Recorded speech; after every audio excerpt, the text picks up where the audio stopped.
거룩한 용서. 창세기 45장 1절에서 15절 말씀입니다. 요셉이 시종하는 자들 앞에서 그 정을 억제하지 못하여 소리질러 모든 사람을 자기에게서 물러가라 하고 그 형제들에게 자기를 알리니 그때에 그와 함께한 다른 사람이 없었더라. 요셉이 큰 소리로 우니 애굽 사람에게 들리며 바로의 궁중에 들리더라. 요셉이 그 형들에게 이르되 나는 요셉이라. 내 아버지께서 아직 살아 계시니이까. 형들이 그 앞에서 놀라서 대답하지 못하더라. 요셉이 형들에게 이르되 내게로 가까이 오소서. 그들이 가까이 가니 이르되 나는 당신들의 아우 요셉이니 당신들이 애굽의 판자라. 당신들이 나를 이곳에 팔았다고 해서 근심하지 마소서. 한탄하지 마소서. 하나님이 생명을 구원하시려고 나를 당신들보다 먼저 보내셨나이다. 이 땅에 2년 동안 흉년이 들었으나 아직 5년은 밭갈이도 못하고 추수도 못할지라. 하나님이 큰 구원으로 당신들의 생명을 보존하고 당신들의 후손을 세상에 두시려고 나를 당신들보다 먼저 보내셨나니 그런즉 나를 이리로 보낸 이는 당신들이 아니요 하나님이시라. 하나님이 나를 바로에게 아버지로 삼으시고 그 온 집의 주로 삼으시며 애굽 온 땅의 통치자로 삼으셨나이다. 당신들은 속히 아버지께로 올라가서 아뢰기를 아버지 아들 요셉의 말에 하나님이 나를 애굽 전국의 주로 세우셨으니 지체 말고 내게로 내려오사 아버지의 아들들과 아버지의 손자들과 아버지의 양과 소와 모든 소유가 고센 땅에 머물며 나와 가깝게 하소서. 흉년이 아직 5해가 있으니 내가 거기서 아버지를 봉양하리이다. 아버지와 아버지의 가족과 아버지께 속한 모든 사람에게 부족함이 없도록 하겠나이다 하더라고 전하소서. 당신들의 눈과 내 아우 베냐민의 눈이 보는 바 당신들에게 이 말을 하는 것은 내 입이라. 당신들은 내가 애굽에서 누리는 영화와 당신들이 본 모든 것을 다 내 아버지께 아뢰고 속히 모시고 내려오소서 하며 자기 아우 베냐민의 목을 안고 우니 베냐민도 요셉의 목을 안고 우니라. 요셉이 또 형들과 입맞추며 안고 우니 형들이 그제서야 요셉과 말하니라. 할렐루야. 우리 하나님께 감사와 영광의 박수 올려드리겠습니다. 우리 추운 날씨에 예배당에 오신 여러분 모두에게 하나님의 충만한 은혜가 임하기를 바랍니다. 우리 함께 기도하시고 말씀 보겠습니다. 사랑하는 아버지, 오늘도 주님이 예비하신 은혜의 말씀을 주시고 부족한 종은 온전히 주님 뒤에 감춰 주옵소서. 예수님 이름으로 감사기도 드렸습니다. 아멘. 지난주 본문에서 우리는 요셉의 형들이 동생 베냐민을 살리기 위해서 자기들의 몸을 던져서 읍소하는 감동적인 장면을 보았습니다. 요셉의 형들이 원래 이렇게 감동적인 사람들이 아니었어요. 원래 자기밖에 모르는 사람들이었고 또 누이 동생의 수치를 갚는다고 복수한다고 하룻밤에 이렇게 한 마을의 남자들을 다 죽여버리기도 하는 아주 흉폭한 사람들이었습니다. 아버지가 동생 요셉을 편애한다고 그 가엾은 15살짜리 동생을 애굽의 노예로 팔아버리는 그런 못된 사람들이기도 했습니다. 그렇지만 20여 년이라는 시간이 흐르면서 수많은 고난과 흉년 그리고 애굽과 가나안을 왔다 갔다 하는 여러 사건들을 통해서 하나님이 이들을 조금씩 변화시키셨습니다. 이제 형들은 동생을 위해서 자기의 몸을 희생하겠다는 그런 사랑을 갖춘 사람들이 되었습니다. 그 중에서도 특히 넷째 형 유다의 호소는 아주 가슴 찡한 것이었습니다. 유다는 차라리 자기를 잡아서 노예로 삼으라고 했습니다. 베냐민은 돌려보내주고 자기를 잡으라고 했습니다. 사실 그 당시에 노예가 된다는 것은 평생 지금 처자식이 있는 유다가 집에 가지도 못하고 이 종살이를 하는 것을 의미했습니다. 우리는 여기서 목숨을 건 중보기도 예수님의 모습을 유다에게서 볼 수가 있습니다. 우리의 죄를 대신 지고 십자가에서 돌아가신 예수님의 사랑이 유다에게서 나타난 것입니다. 우리가 기도를 많이 해도 능력이 없는 것은 유다처럼 정말 목숨을 건 중보기도를 하지 않기 때문입니다. 매너리즘에 빠진 습관적인 기도를 너무 많이 합니다. 내 욕심만 채워주는 이기적인 기도를 너무 많이 합니다. 그러나 예수님은 우리를 위해서 십자가를 지시기 전까지 땀이 피같이 되도록 기도하셨습니다. 그것은 자신이 죽어서 우리를 살리겠다는 중보 기도였습니다. 우리도 이제 조금만 영적으로 성숙해졌다면 그런 좀 중보 기도를 한번 해보지 않아야 될까 생각됩니다. 적어도 교역자가 되고 장로가 되고 권사가 되고 집사가 되었다면, 순장이 되고 주일학교 선생님이 되었다면 자신에게 맡겨진 성도들을 위해서 한 번쯤 목숨을 건 중보 기도를 해보는 것입니다. 교회를 위해서 기도하고 또 가정의 부모가 되었다면 자기 가정을 위해서 한번 목숨을 건 기도를 해보는 것입니다. 지금 한국교회 나라와 민족을 위해서 우리가 목숨을 걸고 기도할 때입니다. 불평과 비난을 하는 사람이 너무 많은데 그렇게 목숨 건 중보 기도에 무릎은 꿇는 사람이 적거든요. 우리에게 다시 한번 그런 기도의 열정이 살아났으면 좋겠습니다. 1절 2절 읽습니다. 요셉이 시종하는 자들 앞에서 그 정을 억제하지 못하여 소리질러 모든 사람을 자기에게서 물러가라 하고 그 형제들에게 자기를 알리니 그때 그와 함께한 다른 사람이 없었더라. 요셉이 큰 소리로 우니 애굽 사람에게 들리며 바로의 궁중에 들리더라. 차라리 자기가 베냐민 대신 노예로 잡히겠다는 유다의 눈물에 요셉은 더 이상 버티지 못하고 울기 시작합니다. 드디어 형들을 풀어준 거예요. 만약에 형들이 끝까지 거짓과 변명으로 일관하며 자신들만 살겠다고 나왔다면 요셉은 더욱 엄하게 그들을 다루었을 것입니다. 그러나 형들이 진심으로 회개하고 이제 자신의 목숨이라도 바쳐서 동생을 지키겠다는 그런 사랑을 보이자 요셉의 마음이 녹아내립니다. 우리가 진심으로 회개하면 하늘아버지의 마음이 녹아내릴 것입니다. 우리를 용서하시고 새로운 기회를 주실 것입니다. 요셉은 형들에게 자기의 정체를 밝히면서 하나님의 섭리의 오묘함을 말해줍니다. 3절 4절 읽습니다. 요셉이 그 형들에게 이르되 나는 요셉이라 내 아버지께서 아직 살아 계시니이까 형들이 그 앞에서 놀라서 대답하지 못하더라. 요셉이 형들에게 이르되 내게로 가까이 오소서. 그들이 가까이 가니 이르되 나는 당신들의 아우 요셉이니 당신들이 애굽의 판자라. 요셉이 드디어 자신의 정체를 밝힙니다. 가까이 와서 자기 얼굴을 보라고 합니다. 진짜 가까이 가서 보니까 20년 전에 동생의 모습이 국무총리, 총리 대신에 얼굴에 딱 있는 거예요. 형들은 놀라서 심장이 멎는 줄 알았습니다. 거의 멘붕 상태에 빠져 있는 그들에게 요셉이 또 설명합니다. 내가 당신들의 아우 맞습니다. 당신들이 오래전에 애굽에 나를 노예로 팔았죠. 조용하게 말했지만 그 얘기를 듣는 순간 형들은 지금 막 온몸이 얼어붙습니다. 요셉이 아직까지 살아있다는데 놀랬고, 둘째로 그 요셉이 애굽의 절대 권력자로 변해 있었다는데 놀랬고, 셋째로 옛날 일을 아직까지 기억하고 있었다는 것이 이게 또 공포스럽습니다. 이제 요셉이 마음만 먹으면 자기들은 이제 죽은 목숨입니다. 그런데 그 다음부터 놀라운 반전이 전개되죠. 5절 읽습니다. 당신들이 나를 이곳에 팔았다고 해서 근심하지 마소서, 한탄하지 마소서. 하나님이 생명을 구원하시려고 나를 당신들보다 먼저 보내셨나이다. 형들이 요셉을 노예로 판 건 사실이지만 요셉은 말합니다. 형들, 나의 보복을 걱정하지 마세요. 왜냐하면 나는 그 사건을 하나님이 역사하신 사건이라고 보기 때문입니다. 사실 남의 얘기를 하듯 하고 있지만 이 일을 실제로 겪은 요셉은 정말 죽을 고생을 하지 않았습니까? 이 17살 어린 나이에 그죠?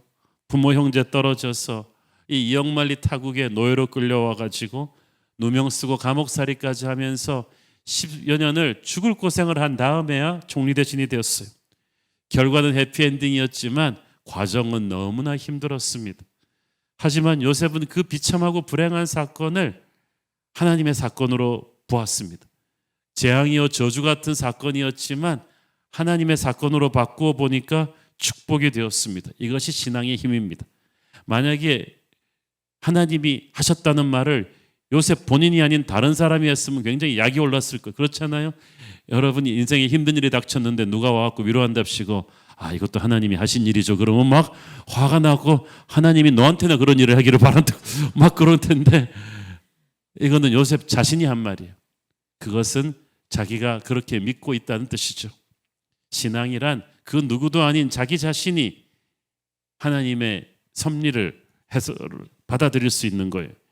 세상 사람들은 말합니다. 재수없게 이렇게 됐다, 운명의 장난이다, 우연히 이렇게 걸렸다, 이런 말들을 자주 하지만 우리는 그런 단어를 쓰지 않고 오직 하나님의 섭리를 말할 뿐입니다. 섭리란 모든 상황을 인간이 만드는 것 같지만 실은 하나님의 역사라는 것을 믿는 것입니다. 섭리란 하나님께서 우리 주변의 모든 사건들과 상황들과 사람들을 움직이셔서 하나님의 뜻을 이루어가는 것을 말합니다. 특히 우리 하나님의 자녀들은 우리 한 사람 한 사람의 인생길에 하나님의 아주 섬세한 역사가 일어나고 있다는 것을 믿어야 합니다. 하나님은 역사의 방관자가 아니시고 역사를 주관하고 계십니다. 크고 놀라운 일들만 역사하시는 것이 아니라 아주 작고 평범한 일들 가운데서도 역사하고 계십니다. 그래서 우리에게는 깜짝 놀랄 만한 사건도 하나님은 놀라지 않으십니다. 여러분 상상을 해보세요. 만약에 하나님께서 하늘 위에서 이 세상 일 돌아온 거 보고 계시다가 어느 날 아이고 이걸 어쩌나 깜빡했네 미안하다 야 내가 거기까지 생각을 못했다 이렇게 말씀하신다거나 내가 너를 이렇게 해주면 저 사람은 저렇게 될 줄 나 생각을 못했네 뭐 이렇게 하지 않으셨다는 거예요. 다음부터 잘해볼게 이렇게 하지도 않으셨어요. 하나님의 섭리는 실수가 없으십니다. 우리가 알 수 없는 기가 막힌 방법으로 이쪽 포인트가 저쪽 포인트에게 연결이 돼 있어요. 하나님께서는 야곱의 아들들과 요셉의 인생을 그 애굽과 가나안이라는 엄청난 거리에 떨어져 있었지만 20년 동안 다 절묘하게 양쪽에서 작업하고 계셨습니다. 그래서 하나님의 계획은 그 속성상 대부분 시간이 지나봐야 알 수 있는 것이 많습니다. 지금은 아무리 신앙심 좋은 사람도 이해할 수가 없습니다. 하나님이 왜 건강하게 일하고 싶은데 갑자기 나를 병들게 하셨는가? 왜 원하던 곳에 못 가게 하셨는가? 왜 안정된 직장에서 내가 정리해고 대상에 끼게 되었는가? 왜 좀 떠났으면 하는 사람은 안 떠나고 안 떠났으면 하는 사람은 나를 떠나는가? 왜 믿었던 사람에게 이렇게 뒤통수를 맞게 하시는지 이해할 수가 없습니다. 답답해가지고 하나님의 섭리를 네이버 검색에다 넣어봤더니 이상한 말만 나오죠. 하나님의 섭리란 너무 힘들게 이해하려고 하지 마십시오.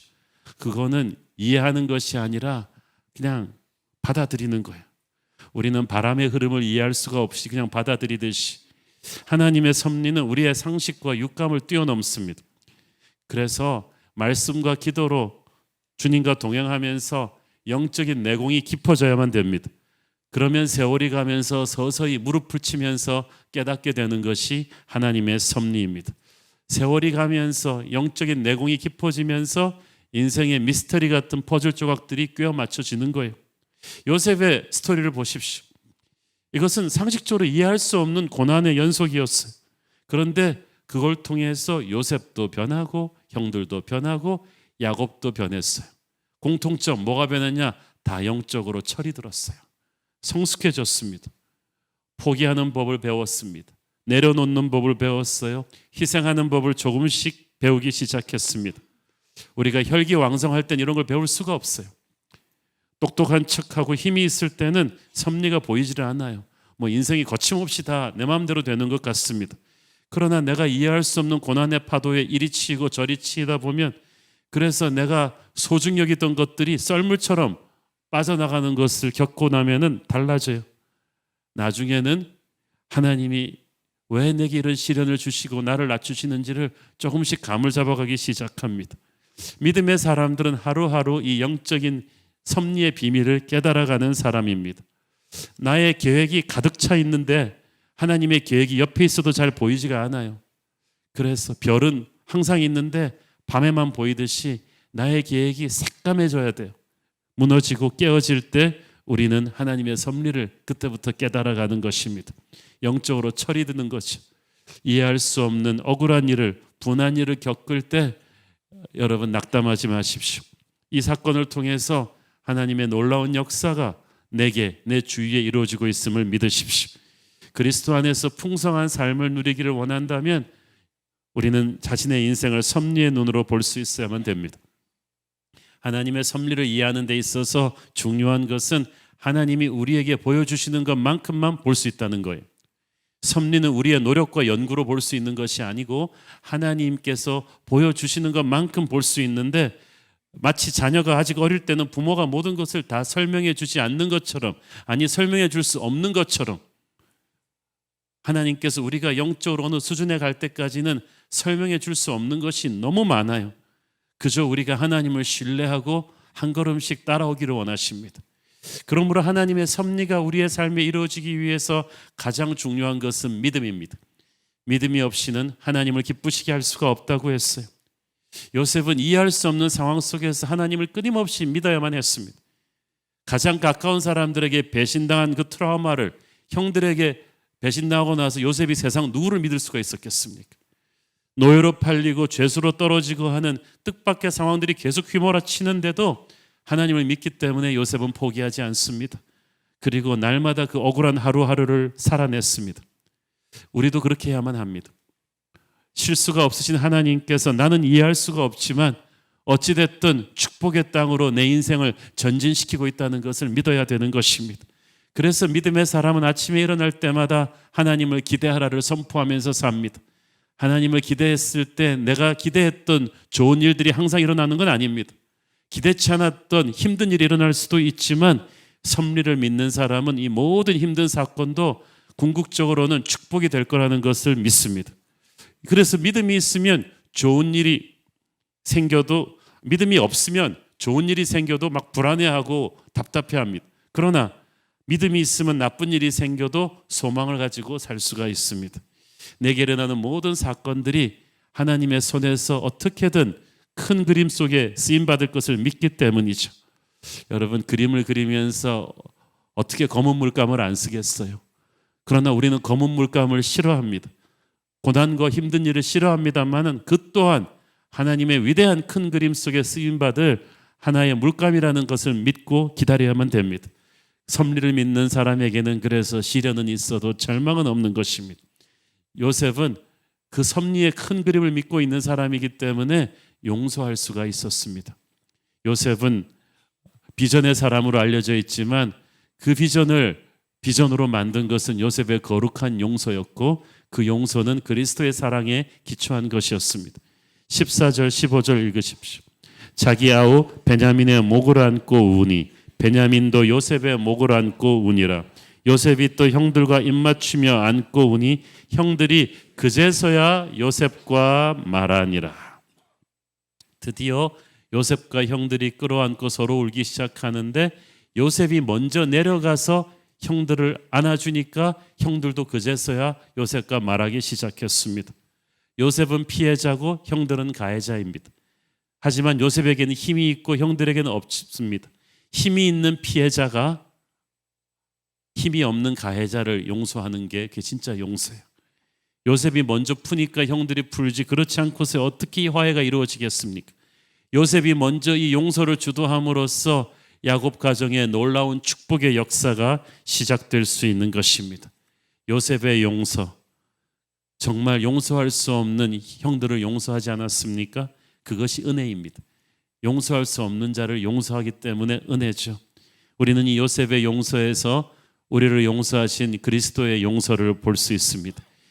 그가 우리를 먼저 내려오셔서 우리를 사랑하셨습니다. 우리가 그를 사랑함은 그가 먼저 우리를 사랑하셨습니다. 요셉이 형들을 용서할 수 있었던 것은 요셉이 선천적으로 착한 사람이라서가 아닙니다. 그는 자신을 향한 그리스도의 용서가 무엇인지 체험한 사람이었습니다. 신약 성경에 나오는 예수님의 비유처럼 1만 달란트 탕감받은 사람이 100다네리온 빚진 자를 용서할 수 있는 것입니다. 십자가의 은혜를 깨달은 사람은 요셉처럼 내게 아픔을 준 이웃을 용서할 수가 있고, 그 용서가 선포될 때 그와 그의 주변 사람들에게서는 하나님의 새 역사가 시작될 것입니다.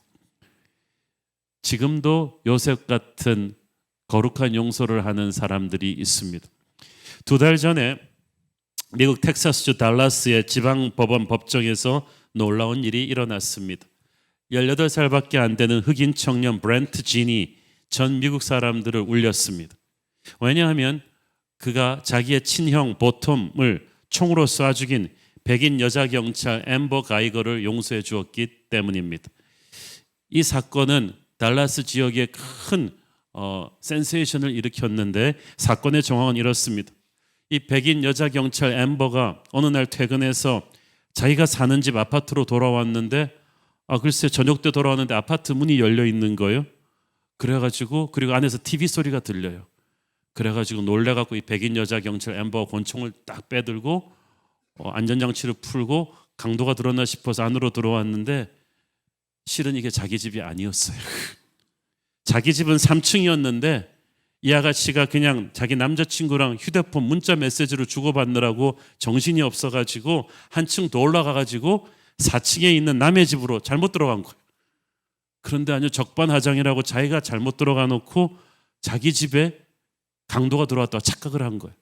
그런데 어두운 거실에서 TV를 보면서 한 흑인이 앉아서 아이스크림을 먹고 있는 걸 봤어요. 그래서 이 여자 경찰 앰버는 강도라고 생각하고 다짜고짜 권총을 꺼내서 쏴버렸어요. 아깝게 그날 사망한 이 흑인 청년 보텀은 카리비해 섬에서 이민 온 26살밖에 안 되는 정말 젊고 유능한 회계사였는데 독실한 크리스찬이었습니다. 검찰은 가해자인 이 앰버가 여자 경찰로서 충분히 그런 상황에서 침착하게 상황을 파악하고 총기 발사를 자제할 수 있었음에도 불구하고 자기가 잘못 들어온 집에서 피해자가 흑인이라는 이유만으로 지뢰 강도라고 짐작하고 총을 난사한 그녀를 1급 살인죄로 기소했습니다. 배심원단 전원이 유죄 판결을 내리면서 그녀에게는 종신형이 선고되는 것이 예측되고 있었는데 이 재판부가 뜻밖의 징역 10년, 집행유예 5년이라는 말도 안 되는 낮은 형을 선고했습니다. 이로 인해서 텍사스 전역에서 이건 인종차별이다. 피해자가 백인이라도 이랬겠느냐는 커다란 사회 문제가 되면서 흑인들은 폭동을 일으킬 기세로 완전히 달라스 시내가 살벌해졌습니다. 이런 분위기 속에서 마지막 형이 확정되는 법정에서 놀라운 반전이 일어났어요. 억울하게 죽은 그 청년의 친동생인 브렌트 진 18살짜리 그 청년이 여러분이라면 어떻게 했습니까? 억울하게 죽은 형에 대한 복수심이 불타지 않겠습니까? 그가 재판장에 나와서 피고석에 앉아있는 그 형을 쏴 죽인 백인 여자 경찰 앰버를 바라보면서 한 말이 전 미국을 울렸습니다. 함께 당시 실제 법정 상황을 동영상으로 보시겠습니다. I can speak for myself. I forgive you. And I know if you go to God and ask Him, He will forgive you. And I don't think anyone could say it. Again, I'm speaking for myself, not even bad for my family. But I love you just like anyone else. And I'm not gonna say I hope you rot and die just like my brother did, but I personally want the best for you. And I wasn't gonna ever say this in front of my family or anyone, but I don't even want you to go to jail. I want the best for you. Because I know that's exactly what both of them would want you to do. And the best would be give your life to Christ. I'm not gonna say anything else. I think giving your life to Christ would be the best thing that both of them would want you to do. Again, I love you as a person. And I don't wish anything bad on you.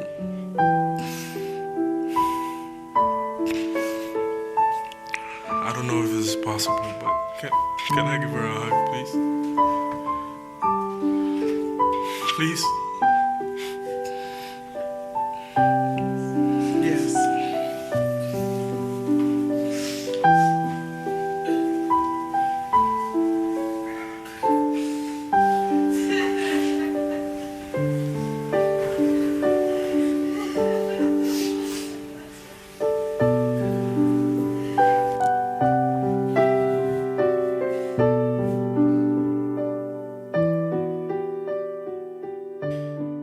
브렌트가 자기 형을 죽인 범인 여자 경찰을 안아주는 동안 법정 안에서는 흐느끼는 소리가 가득했고 이 사건은 댈러스 지역 사회 전체에 엄청난 감동을 주었습니다.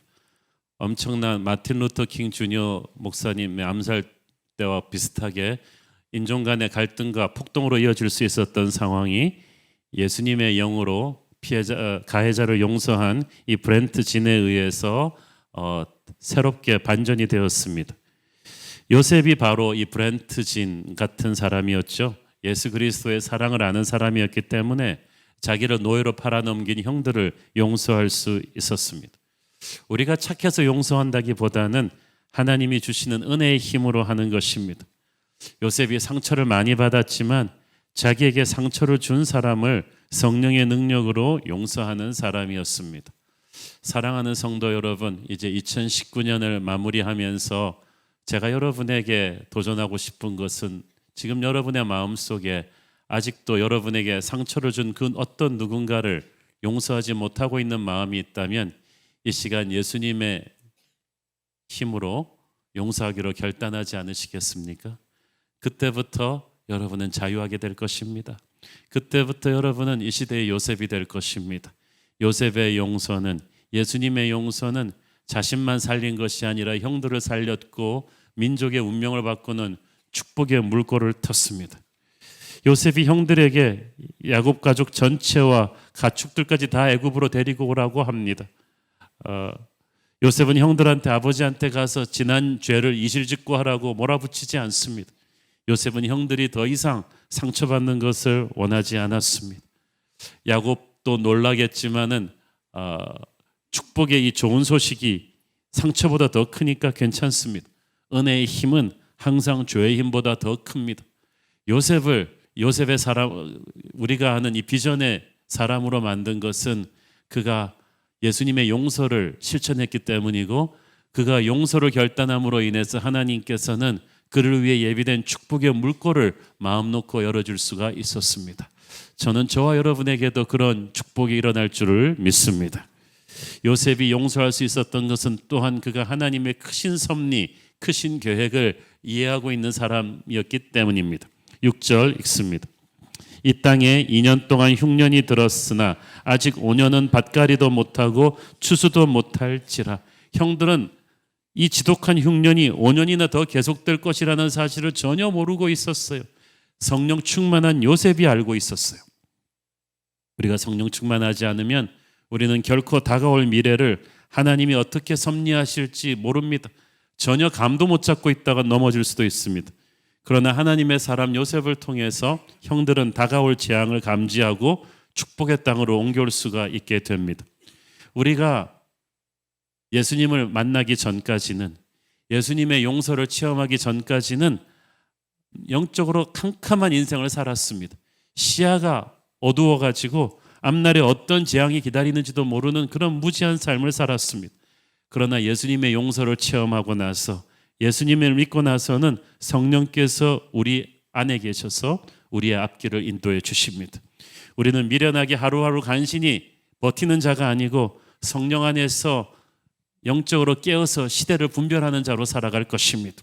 우리는 길을 잃고 방황하는 나그네들이 아니라 저 높은 곳을 향해서 전진하는 하나님의 군대가 될 것입니다. 7절 계속해서 읽습니다.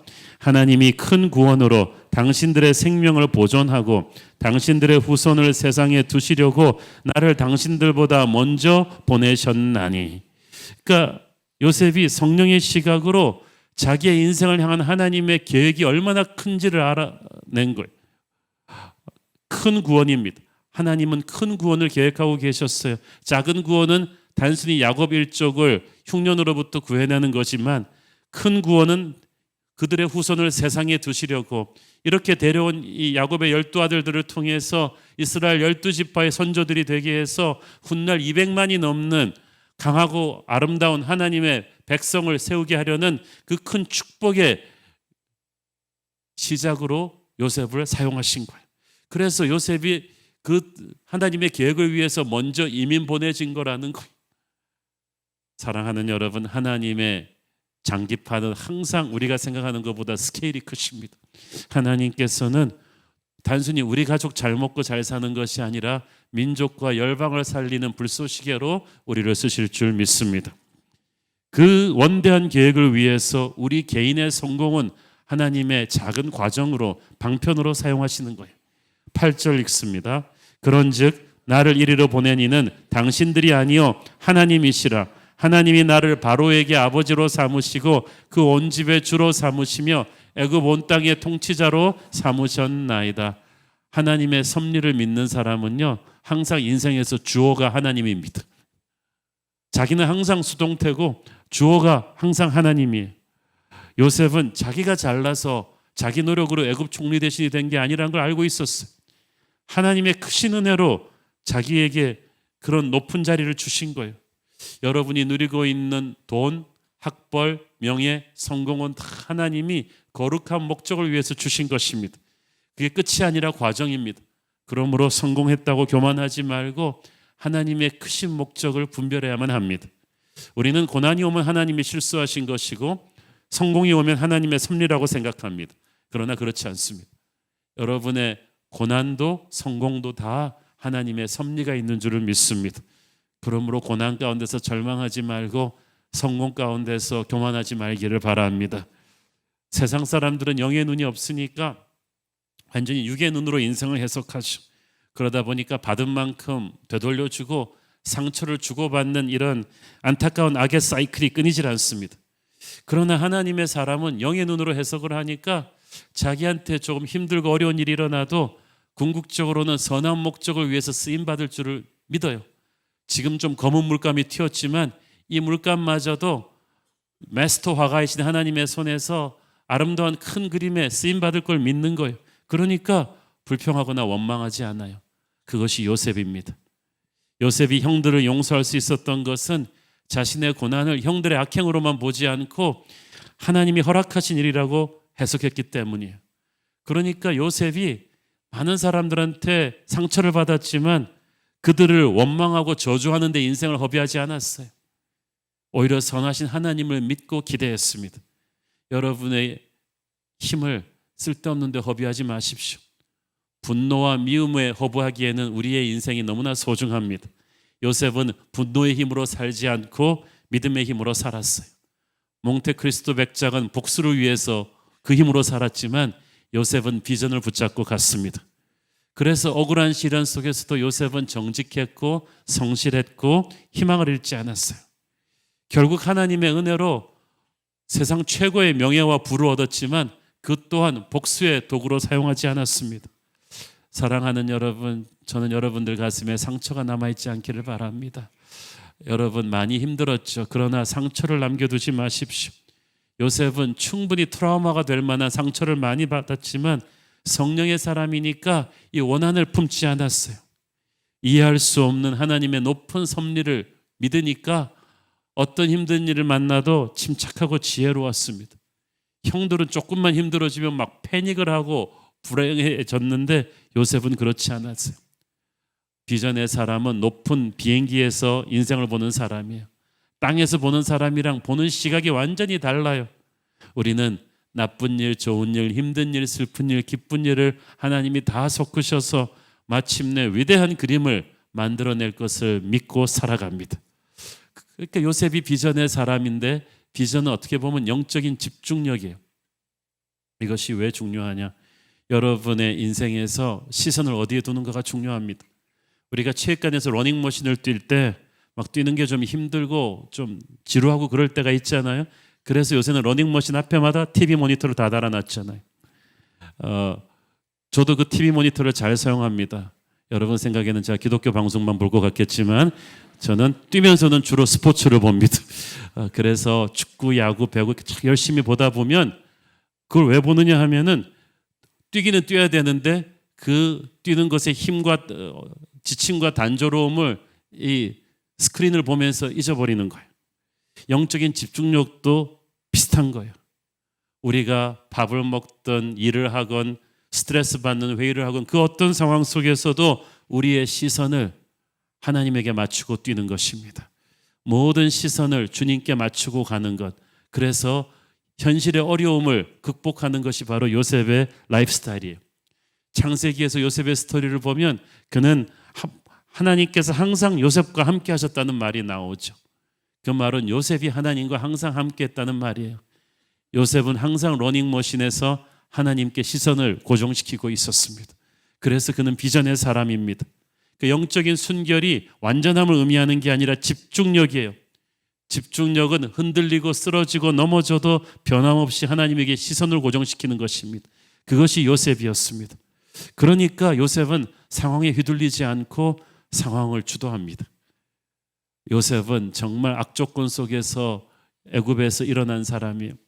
당시 전 세계에서 몰려든 기라성 같은 가문의 인재들이 세계제국 애굽의 그 수도에서 경쟁했을 때죠. 마치 미국의 하버드나 스탠포드에 가보면 전 세계 명문가 인재들이 와서 경쟁하듯이 저 멀리 가나안에서 노예로 끌려온 이 볼품없는 소년 요셉은 돈이 있습니까? 학벌이 있습니까? 집안적인 배경이 있습니까? 세상에서 성공하기 위해 필요한 공식들이 요셉한테는 아무것도 없어요. 그에게는 하나님뿐입니다. 그런데 요셉의 인생은 주님 한 분만으로 충분하다는 것을 보여주었습니다. 사랑하는 여러분, 너무 이것저것 세상의 힘에다가 줄 걸고 있지 마세요. 말짱 소용없어요. 오직 하나님과 동행함으로 여러분은 노예에서 총리 대신이 되는 요셉의 위대한 인생을 같이 살 수 있게 될 것입니다. 저는 그래서 주일날 뉴젠 주일학교에 자녀들 보내고 계신 학부모님들, 제가 항상 여러분 자녀 위해서 이 시대의 요셉 다니엘이 되게 해달라고 기도할 때 아멘 아멘 하신 학부모님들 꼭 기억하세요. 여러분의 자녀에게 교회는 또 하나의 학원이 아닙니다. 교회 다니는 애들이 스트레스가 많대요. 왜냐하면 주일날 교회도 가고 학원도 가야 되니까. 우리가 하나님의 은혜로 뉴젠 주일학교가 폭발적으로 부흥하는 까닭에 선생님도 부족하고 공간도 부족해서 매 연말마다 이 아이들 클래스를 쪼개서 시간을 개편을 또 해야 돼요. 이번에도 또 해야 돼요. 그러면은 꼭 부모님들의 관심은 딱 그거예요. 항상 우리의 오후에는 학원 보내야 되는데 시간을 거기다 교회가 좀 맞춰줬으면 좋겠다는 거예요. 여러분, 교회 주일학교가 또 하나의 학원입니까? 하나님은 여러분 자녀의 모든 것에 모든 것이 되십니다. 학원이 교회에 맞춰야지 어떻게 교회가 학원에 맞춥니까? 여러분의 자녀에게 가장 중요한 것은 평생 하나님께 시선을 고정시키는 법을 배우는 것입니다. 요셉의 축복은 원하면서 어찌 요셉처럼 살게 하려 하지는 않습니까? 하나님께서는 요셉을 통해서 이스라엘 12지파의 미래를 준비하셨습니다. 9절 11절을 보십시오. 당신들은 속히 아버지께 올라가서 아뢰기를 아버지의 아들 요셉의 말에 하나님이 나를 애굽 전국의 주로 세우셨으니 지체 말고 내게로 내려오사 아버지의 아들들과 아버지의 손자들과 아버지의 양과 소와 모든 소유가 고센 땅에 머물며 나와 가깝게 하소서. 흉년이 아직 5해가 있으니 내가 거기서 아버지를 봉양하리이다. 아버지와 아버지의 가족과 아버지께 속한 모든 사람에게 부족함이 없도록 하겠나이다 하더라고 전하소서.